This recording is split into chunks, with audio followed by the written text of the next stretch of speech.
Embun pagi masih menggantung di daun-daun basah saat Dewi membuka lapaknya di sudut pasar Cihapit. Aromanya khas, perpaduan kopi robusta dari Gunung Tilu dan sentuhan rempah warisan turun-temurun dari sang nenek. Dengan senyum tulus dan kecantikan yang alami, Dewi menyambut pelanggan pertamanya, para tukang sayur dan pedagang kue yang butuh secangkir hangat penawar dingin. Pasar itu adalah nadinya, tempat ia menggantungkan hidup sejak kedua orang tuanya meninggal dalam kecelakaan 10 tahun lalu. Namun pagi itu, sesuatu berbeda. Langkah-langkah berat mengguncang lantai beton pasar. 3 pria bertubuh besar, berjaket kulit dan bersyal merah, berjalan mendekat seperti badai yang membawa petaka. Di tengah mereka, seorang pria botak bertato kalajengking di leher menatap tajam. Dialah Ujang, preman pasar yang dikenal sadis. Tangan kirinya memegang pentungan kayu, seolah menjadi perpanjangan dari kuasanya yang tak tertulis. "Cantik ya kamu, kopi kamu juga wangi," ucap Ujang dengan suara serak menggoda, lalu tiba-tiba menghentak meja kayu Dewi hingga cangkir-cangkir bergetar. "Tapi jangan cuma jual aroma, bayar juga iuran. Ini pasar kita, bukan taman bunga." Suasana mendadak tegang. Para pedagang di sekitar pura-pura sibuk, takut ikut terseret. Beberapa memandang Dewi dengan iba, tapi tak ada yang berani bicara. Dewi mematung, jemarinya gemetar menggenggam saringan kopi. Dalam hatinya bergemuruh amarah, tapi ia menahan. Ia ingat pesan almarhum nenek, ilmu kuat bukan untuk sembarangan, tapi untuk saat yang benar. "Aku cuma jualan kopi, Kang. Aku nggak ganggu siapa-siapa," ucap Dewi dengan suara tenang tapi menekan. Tatapannya tidak goyah, membuat Ujang mendecak heran. "Kalau ini soal uang, aku bisa ajak bicara baik-baik." Ujang tertawa mengejek. "Lain kali bawa uang, bukan omongan. 3 hari, kalau belum setor, lapak kamu habis." Ia berbalik, meninggalkan jejak kekacauan. Salah satu preman memecahkan kendi air Dewi sebelum ikut pergi. Air tumpah, membasahi tanah seperti luka yang belum sempat dijahit. Dewi jongkok, membersihkan pecahan dengan tangan telanjang. Air matanya nyaris jatuh, tapi ia tahan. Dalam hatinya ia tahu, ini bukan sekadar soal uang. Ini tentang harga diri, dan harga diri adalah sesuatu yang tak bisa ditawar. Ketika semua diam, ketika hukum tak menyentuh lorong-lorong pasar, maka hanya kekuatan dalam diri yang bisa bicara. Di balik lapak kayu reyot itu, di bawah meja tempat ia menyimpan karung kopi, terselip sebuah ikat pinggang usang milik Nyi Aki, leluhur yang menguasai ilmu rengkah gunung. Ilmu yang mampu membelah tanah dan menghancurkan keangkuhan. Dan kini, untuk pertama kalinya, Dewi mulai berpikir, mungkinkah sudah tiba saatnya. Malam menjelang di kampung Cibodas. Langit Bandung seperti ditutup tirai kelabu, menyembunyikan bintang-bintang yang biasanya jadi teman tidur Dewi. Di dalam gubuk panggung kecil miliknya, Dewi duduk bersila di depan peti tua peninggalan Nyi Aki. Tangan mungilnya gemetar saat membuka kunci besi yang sudah mulai berkarat. Di dalamnya, terlipat rapi sehelai selendang berwarna tanah dan sebuah buku lusuh bersampul kulit. Aroma wangi kayu cendana menyembur, seolah membawa kembali kenangan masa kecil. Bayangan wajah Nyi Aki muncul dalam ingatan. Perempuan tua itu bukan hanya nenek, tapi juga guru. Ia dikenal sebagai penjaga ilmu tua dari pegunungan selatan, ilmu yang katanya bisa menggoyang bumi dan memecah batu. Tapi Aki selalu berkata, ilmu ini bukan untuk gagah-gagahan, tapi untuk menegakkan yang diinjak dan membela yang ditindas. Dewi waktu itu masih terlalu kecil untuk mengerti, hanya tahu bahwa tanah bisa retak saat Aki marah. Kalau suatu saat hidupmu tak lagi bisa kau lindungi dengan kata, pakailah ilmu ini dengan hati, bukan dengan dendam, begitu kata terakhir Aki. Sebelum meninggal saat Dewi berusia 17 tahun. Kini, kata-kata itu bergaung kembali, seperti panggilan yang tak bisa lagi diabaikan. Dewi menggenggam selendang itu, merasakan aliran hangat di telapak tangan. Seolah darah leluhurnya membangkitkan sesuatu yang telah lama tertidur. Ia melangkah keluar rumah, menuju ladang kosong di belakang rumah yang dulu sering dipakai Aki berlatih. Langkahnya mantap, meski angin malam menggigit kulit. Di tanah lapang itu, Dewi berdiri menghadap arah Gunung Tangkuban Perahu. Ia mengatur napas, lalu memejamkan mata. Kedua tangannya bergerak mengikuti pola-pola yang pernah ia lihat Aki lakukan, perlahan, penuh makna, seperti menari dengan alam. Saat ia menghentakkan kaki ke tanah, tidak terjadi apa-apa. Hanya debu yang terangkat. Dewi mencobanya lagi, kali ini lebih kuat. Masih tak ada hasil, hanya rasa lelah yang mengendap di lutut. Ia terduduk, frustasi. Apa aku terlalu lemah? Atau memang belum waktunya? Bisiknya lirih, menahan rasa kecewa yang nyaris tumpah. Tapi jauh di dalam dada, ia tahu, ini bukan tentang kekuatan otot, tapi tentang keberanian hati. Langit perlahan bergemuruh, petir menyambar nun jauh di utara. Di saat itu, Dewi berdiri kembali. Ia tak boleh menyerah hanya karena satu kegagalan. Ujang dan preman-premannya takkan memberi ampun. Ia harus melindungi apa yang ia punya, dan satu-satunya cara adalah memahami warisan ini.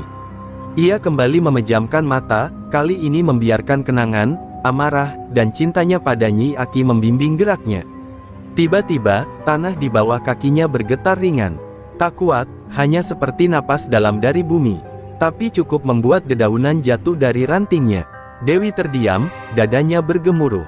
Itu dia, bisiknya, wajahnya pucat tapi matanya menyala. Ini baru permulaan. Ia belum bisa menguasai semuanya, tapi kini ia tahu, ilmu itu memang hidup dalam dirinya.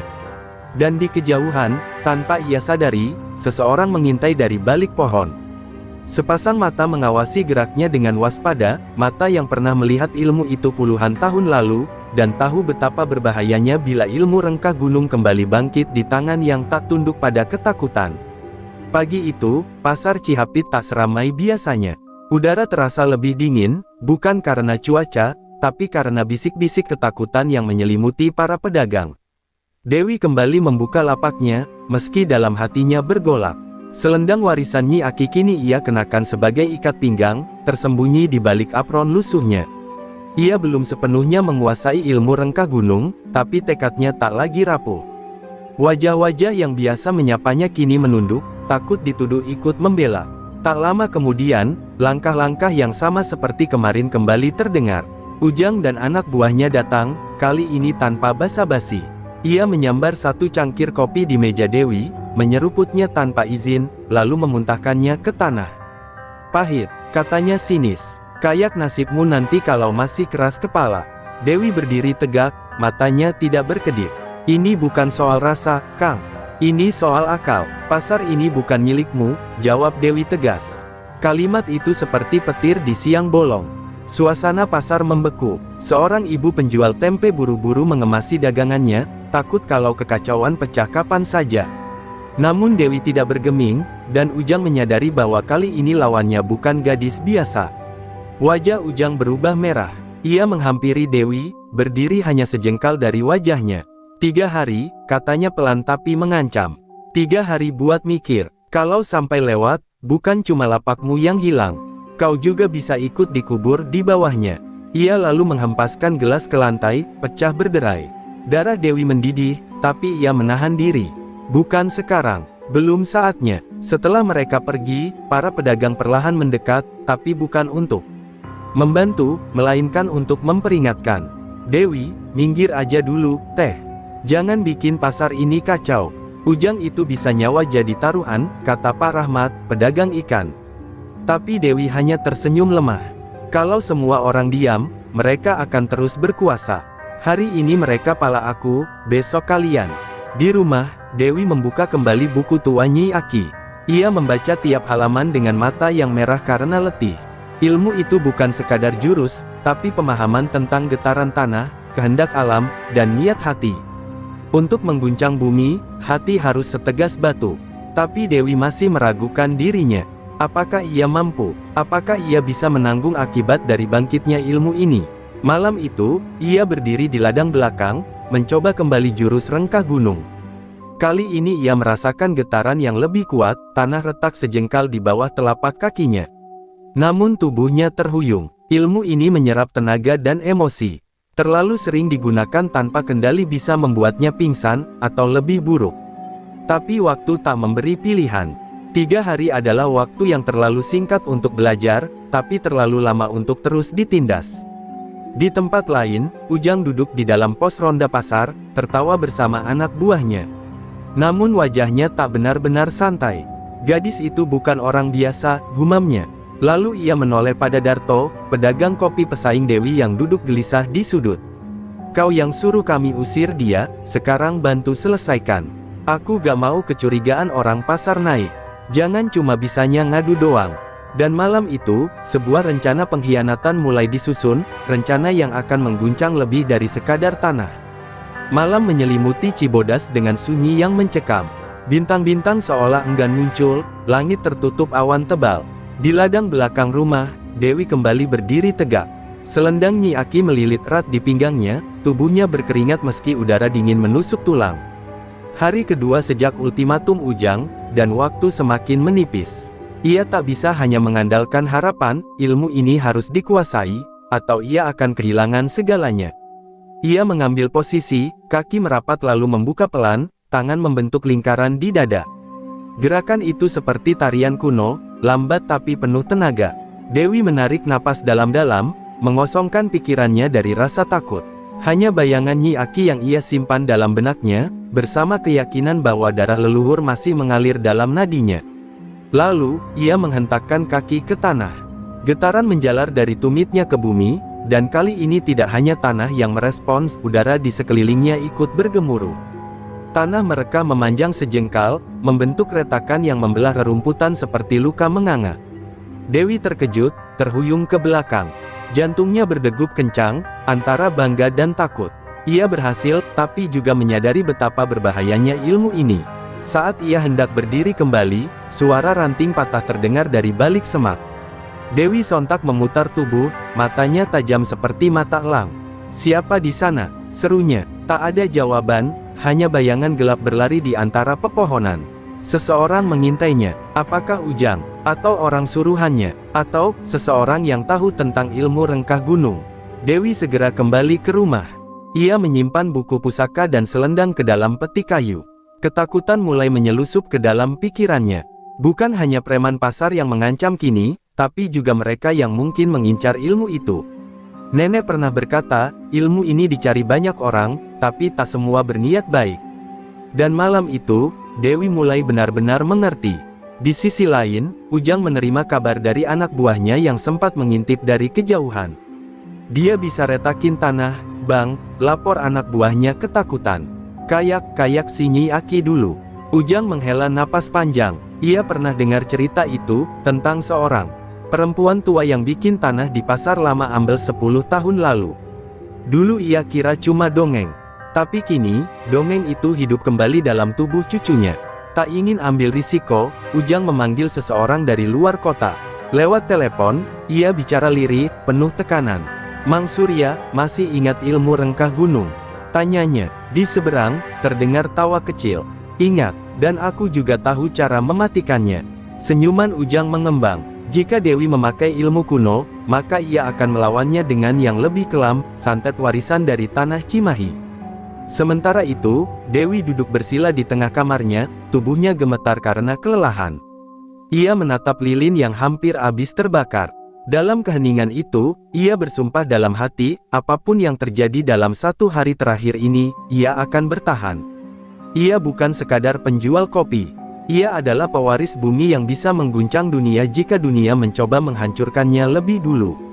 Langit Bandung mendung sejak pagi, seakan alam pun tahu badai sedang mendekat. Dewi membuka lapaknya seperti biasa, walau tubuhnya lelah dan pikirannya digelayuti firasat buruk. Para pedagang mulai melihatnya dengan campuran kagum dan takut. Kabar bahwa ia memiliki ilmu warisan Nyi Aki menyebar cepat, meski tak ada yang berani menyebutnya terang-terangan. Tapi Dewi tahu, ia sedang diawasi dari banyak arah, dan bukan hanya oleh mata manusia biasa. Di balik lorong sempit pasar, seseorang tengah merapalkan doa dalam bahasa yang sudah lama tak terdengar di telinga orang awam. Mang Surya, dukun dari Cimahi yang dikenal memelihara makhluk gaib, tengah menyiapkan sesuatu untuk Dewi. Ia membakar rambut perempuan, bercampur tanah kuburan dan serpi kuku kera putih, sambil membaca mantra yang bergetar seperti suara dari dasar bumi. Tujuannya satu, melemahkan, lalu menghancurkan, energi dari ilmu rengkah gunung. Malam itu, Dewi terbangun mendadak. Peluh membanjiri tubuhnya meski udara dingin membekukan tulang. Tubuhnya terasa berat, dan dadanya seperti ditekan benda tak kasat mata. Matanya bergerak liar, menangkap bayangan hitam di langit-langit rumah, sebuah sosok hitam tanpa wajah, melayang, mengeluarkan suara lirih seperti tangis dan tawa yang tercampur. Dewi berusaha berdiri, tapi tubuhnya terkunci. "Santet," bisiknya. Dengan sisa tenaga, Dewi meraba selendang Nyi Aki yang tergantung di dinding. Begitu tangannya menyentuh kain itu, hawa panas menjalar ke sekujur tubuhnya.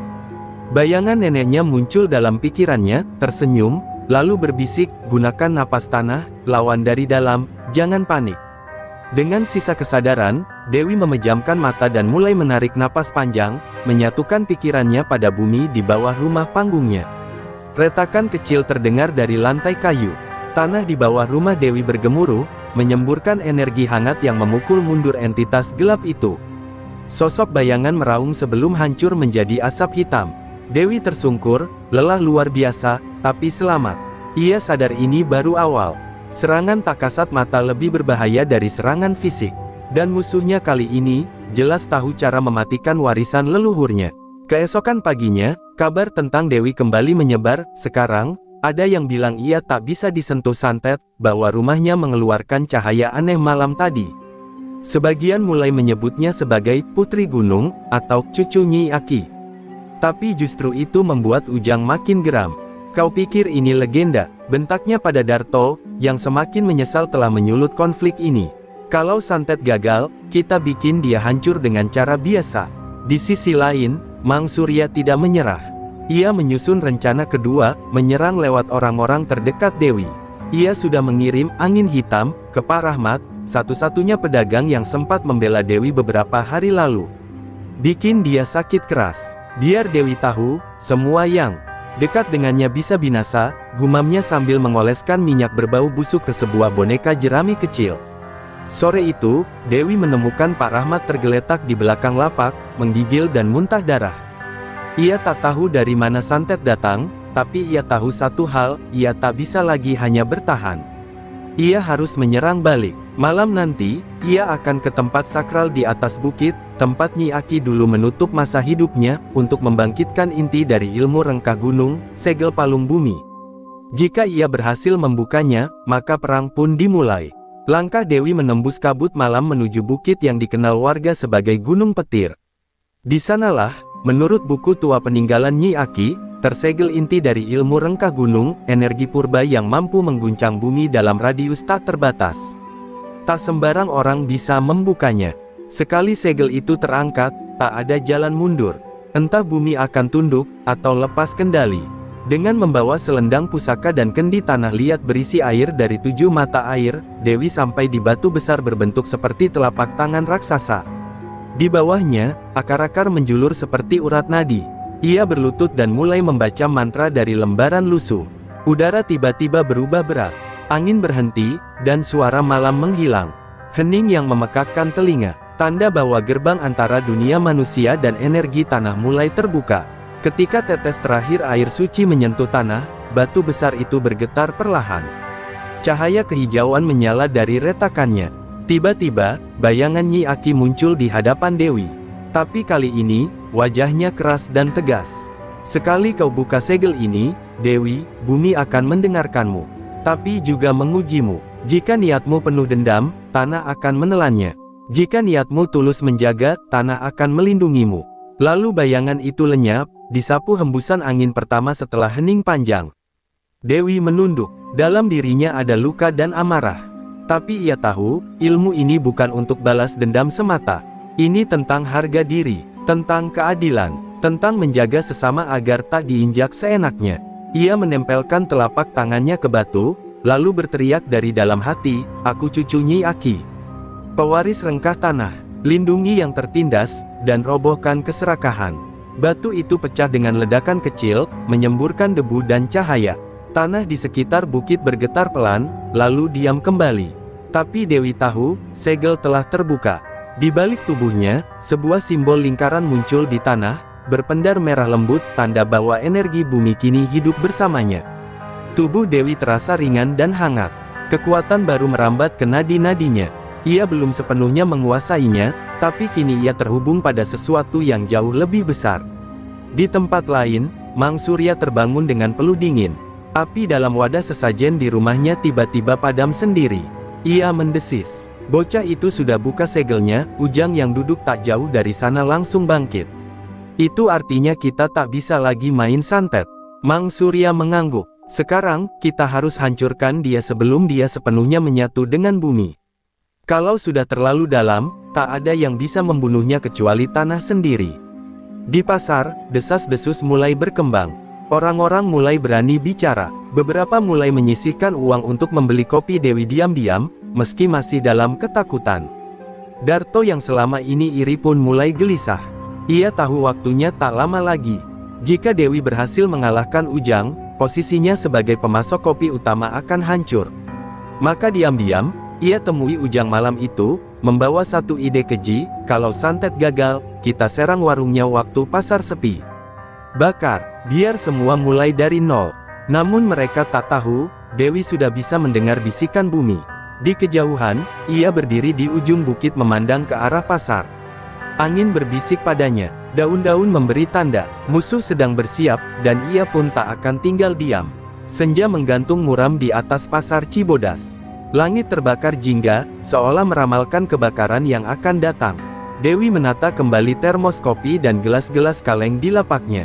Wajahnya tampak tenang, tapi matanya tajam seperti langit sebelum petir.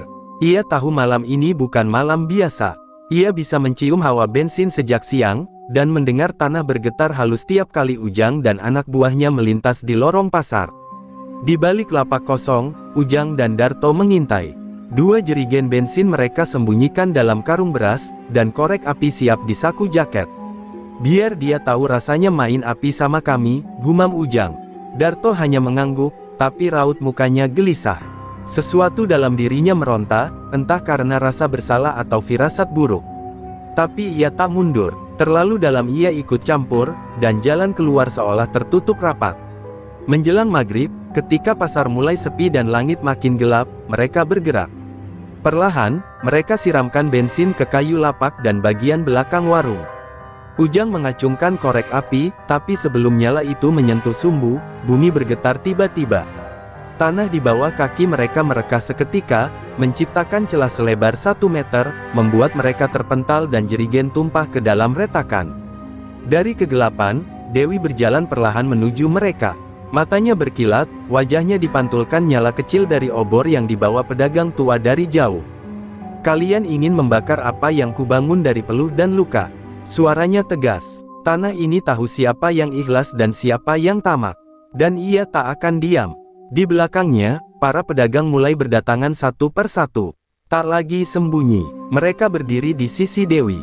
Darto gemetar, ia mundur, terantuk dan jatuh terduduk. Ampun, aku hanya ikut-ikutan, Ujang yang paksa, tapi Ujang tak tinggal diam. Ia menghunus belati dari pinggang, lalu melompat ke arah Dewi. Namun sebelum ujung belati menyentuh kulit gadis itu, tanah di bawah Ujang mencuat tajam seperti tombak batu, menghantam tubuhnya hingga terlempar ke udara lalu jatuh membentur tiang lapak. Dewi tak bergeming, ia hanya menunduk, tangan kanannya mengepal, terhubung langsung ke simbol lingkaran tanah yang kini samar terlihat di bawah kakinya. Aku tak ingin membunuh, tapi kalau bumi sudah berbicara, kau tak akan bisa lari, katanya pelan. Ujang merintih, tubuhnya tak bisa bangun. Para pedagang menatap dengan ngeri, sekaligus kagum.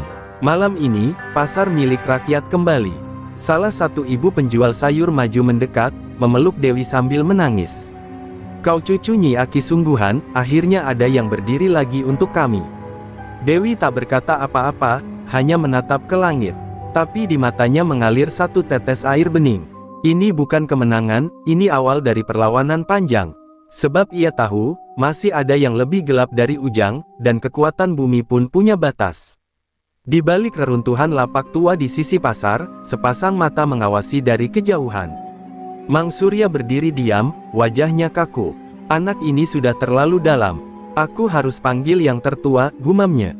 Malam belum usai, dan perang antara warisan tanah dan ilmu hitam akan segera mencapai puncaknya. Hutan kecil di selatan Cimahi itu sudah lama dianggap angker, dijuluki warga sebagai tanah miring. Tak ada yang berani masuk lebih dari 30 langkah karena pohon-pohon di sana tumbuh berlawanan arah, dan malam selalu datang lebih cepat. Tapi malam ini, di sanalah Mang Surya berdiri, menggambar lingkaran besar dengan darah ayam hitam, rambut dari mayat gadis pendiam, dan tanah kuburan bayi. Ia tahu kekuatan Dewi sudah melewati batas manusia biasa, maka yang harus ia panggil bukan lagi jin atau makhluk belantara. Ia harus memanggil ruh hitam Gunung Salak. Dengan suara berat bercampur dengung seperti gong rusak, Mang Surya merapal mantra terlarang. Udara mendadak panas, lalu dingin menusuk. Kabut hijau menebal, dan dari dalam tanah, muncul suara raungan panjang, seperti suara hewan terluka bercampur jeritan manusia. Lalu dari tengah lingkaran, muncul sosok bertanduk, bermata tiga, dengan tubuh setengah manusia dan setengah batu. Kau bangunkan aku lagi, dukun tua, apa taruhannya kali ini? Mang Surya berlutut dalam tanah becek. Ada wanita, ia buka segel bumi. Ia jadi wakil tanah. Tapi tanah terlalu lama diam, ruh. Waktunya kau rebut kembali yang dulu milikmu. Aku serahkan darahku, tubuhku, asalku kau hancurkan dia. Sosok ruh hitam menyeringai. Aku tak mau tubuh. Aku mau suara, biar manusia dengar namaku lagi lewat ketakutan. Ia pun menghilang dalam kepulan asap, tanda bahwa perjanjian gelap telah disegel. Di tempat lain, Dewi gelisah dalam tidurnya. Dalam mimpi, ia berdiri di tengah sawah yang mengering, langit merah darah. Dari kejauhan, sosok hitam bertanduk berjalan mendekat. Tanah tak hanya melahirkanmu, Dewi, katanya dengan suara yang mengguncang bumi. Tanah juga menyimpan kutukan, dan aku adalah yang dikubur paling dalam. Dewi terbangun dengan nafas tersengal dan mata basah. Selendang pusaka Nyi Aki jatuh dari dinding, tanpa angin, tanpa sentuhan. Isyarat jelas, bahaya besar mendekat. Pagi harinya, pasar kembali ramai, tapi semua terasa dingin. Burung-burung tak berkicau, ayam tak berkokok, dan dari langit, turun hujan tipis yang berbau tanah basah dan bunga Kamboja. Para pedagang mulai merasakan hawa aneh, hasil dagangan basi lebih cepat, anak-anak menangis terus-menerus, dan suara-suara lirih terdengar dari sumur tua di ujung pasar. Dewi menyadari sesuatu, yang datang kali ini bukan sekadar ilmu hitam. Ini adalah perwujudan kutukan lama yang pernah disegel leluhurnya. Ia kembali ke bukit tempat segel palung bumi dibuka. Di sana, akar-akar besar mulai menghitam. Simbol cahaya di tanah kini berubah merah tua. Ruh gunung, bisiknya. Ia lalu menggenggam selendang, menekan lutut ke tanah, dan mulai membaca mantra penjaga gerbang. Tapi kini, suara bunyi tak seperti dulu, terdengar ragu, seakan tanah sendiri takut pada kekuatan yang sedang bangkit. Sementara itu, di desa bawah gunung, satu persatu ternak warga mati mendadak. Pohon-pohon tumbang tanpa angin, dan di langit malam, muncul bayangan raksasa menutupi bulan, seakan langit pun enggan melihat apa yang akan terjadi. Orang-orang mulai menyalahkan Dewi, menyebutnya pembawa bencana. Dia bangunkan sesuatu yang seharusnya dikubur selamanya. Teriak seorang pria tua. Dewi berdiri di tengah pasar malam itu, dikelilingi wajah-wajah takut dan marah. Tapi ia tak mundur. Ia hanya menatap ke arah utara, ke arah hutan tempat ruh hitam lahir. Kalau tanah ini harus memilih, maka aku akan jadi penjaganya, walau harus menukar nyawa. Angin menggila, petir menyambar tanpa hujan, dan dari kejauhan, terdengar raungan menggetarkan, ruh hitam Gunung Salak telah tiba. Malam itu, langit seperti robek. Awan hitam bergulung seperti ombak, menyelimuti pasar Cibodas dengan kabut tebal bercampur asap. Di tengah-tengah lapak yang sunyi, Dewi berdiri dengan selendang pusaka terikat di pinggang. Rambutnya tergerai, wajahnya pucat tapi sorot matanya membara. Dari arah utara, gemuruh tanah terdengar seperti barisan kereta perang yang datang dari neraka. Ruh hitam Gunung Salak perlahan menampakkan wujud, tinggi menjulang, bertanduk dua, matanya merah menyala, dan tubuhnya membara seperti bara di perut bumi. Orang-orang berlari, berteriak histeris. Beberapa pingsan saat melihat makhluk itu melangkah, meninggalkan jejak terbakar di tanah. Dewi melangkah maju, tangan kanannya menggenggam tanah pasar yang ia bawa dari Bukit Segel. Ia lemparkan tanah itu ke udara, dan saat butiran menyentuh kabut, akar-akar besar menyembur dari bawah bumi, melilit tiang dan lapak, lalu mencuat ke arah ruh hitam seperti tombak-tombak hidup. Namun ruh hitam hanya tertawa. Dengan satu hentakan kaki, akar-akar itu hancur menjadi abu. Tanah tak bisa melawan api neraka, gadis kecil. Suaranya menggema sampai ke bukit. Tapi Dewi tak gentar. Ia memutar selendangnya ke udara, memanggil kekuatan bumi dari 7 mata angin. Tanah mulai berdenyut, dan cahaya keemasan muncul dari simbol pusaka di bawah pasar. Sebuah lapisan pelindung membentuk lingkaran di sekeliling Dewi, perlindungan terakhir dari leluhurnya. Pertarungan pun pecah. Ruh hitam melempar bola asap panas yang menghancurkan lapak-lapak di sekeliling Dewi, tapi sebelum mengenai tubuhnya, tanah menggulung naik dan membentuk perisai. Dewi membalas dengan menghentakkan kakinya ke tanah, memanggil gempa kecil yang mengusik keseimbangan sang ruh. Di atas mereka, petir menyambar tanpa henti. Akar dan api menari dalam pertempuran yang tak pernah disaksikan oleh mata manusia sebelumnya. Tiba-tiba, Mang Surya muncul dari balik reruntuhan pasar, membawa kendi berisi darah persembahan. "Kau tak bisa menang, Dewi," teriaknya. "Kekuatan ruh hitam berasal dari pengorbanan. Dan aku sudah beri dia jiwaku." Ia pecahkan kendi itu ke tanah, dan seketika tubuhnya menyatu dengan ruh hitam, membuat makhluk itu tumbuh 2 kali lipat, matanya bertambah menjadi 6, dan suaranya berubah menjadi ribuan jeritan bersamaan. Dewi terpental oleh gelombang energi. Tubuhnya terluka, darah menetes dari kening dan siku. Tapi saat ia hendak roboh, bayangan Nyi Aki muncul di belakangnya, menopang tubuhnya. "Kau belum selesai, Neng. Ingat, tanah tak pernah mengkhianati penjaganya." Dewi mengangguk lemah, lalu menggenggam selendangnya dan menusuknya ke tanah. Simbol pusaka menyala terang, dan dari bawah bumi, muncul cahaya putih berbentuk naga raksasa dari akar dan cahaya. Naga itu melesat ke langit lalu menerjang ruh hitam dan Mang Surya, menghantam tubuh mereka hingga meledak menjadi asap hitam. Jeritan terakhir Mang Surya menggema panjang, lalu menghilang di telan angin. Kabut pun perlahan surut, dan langit kembali tenang. Dewi jatuh berlutut, tubuhnya gemetar, tapi ia tetap hidup. Pasar sunyi. Orang-orang mulai keluar dari persembunyian, dan semua mata tertuju padanya, gadis penjaga bumi yang menyelamatkan mereka dari kehancuran. Pagi menyingsing perlahan, membawa cahaya hangat ke pasar Cibodas yang porak-poranda. Asap sisa pertempuran masih mengepul dari puing-puing lapak, namun burung-burung kembali bernyanyi, dan aroma tanah basah kembali harum, bukan anyir darah atau debu. Di tengah-tengah pasar, Dewi duduk bersila dengan selendang pusaka masih melingkar di pinggang, tubuhnya lelah tapi wajahnya damai. Ia telah menuntaskan takdir yang diwariskan padanya, meski tubuhnya sendiri hampir hancur. Warga mulai berdatangan, satu persatu. Mereka tak membawa cemoohan atau ketakutan lagi, melainkan air mata dan bunga melati. Seorang anak kecil menyodorkan sekerat ubi rebus kepada Dewi. "Buat Neng Dewi, biar kuat lagi," katanya polos. Dewi tersenyum samar, tangannya gemetar menerima pemberian itu. Untuk pertama kalinya, ia tak merasa sendiri. Ia bukan lagi sekadar penjual kopi, ia adalah penjaga bumi, pelindung tanah rakyat kecil. Namun di balik senyum itu, Dewi tahu, luka yang ditinggalkan Mang Surya dan ruh hitam tidak hanya fisik. Ada retakan di batas bumi dan dunia gaib yang tak bisa ditutup kembali. Ia duduk di bawah pohon tua di pinggir pasar, lalu menulis simbol penutup dengan darahnya sendiri di tanah. "Selama aku hidup, gerbang ini takkan terbuka," bisiknya.